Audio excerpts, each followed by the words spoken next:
битве за Кавказ кровопролитные сражения происходили на Грозненском направлении.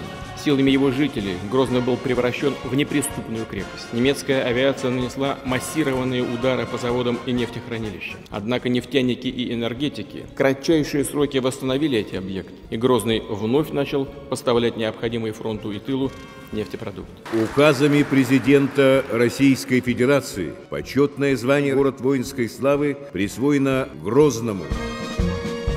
Президент Российской Федерации Владимир Путин присвоил городу Грозному почетное звание «Город воинской славы». Это вселило в сердца людей большую гордость за Чеченскую Республику, за город Грозный, самый мирный и процветающий город в России. Да здравствует город воинской славы Грозный! Слава великой России! Аллаху Акбар! Сегодня чеченцам возвращают заслуженные награды, высокие звания, громкие имена. Это и есть путь Ахмада Хаджи Кадырова, путь восстановления подлинной истории, путь созидания, поддержанный нашим президентом Путиным.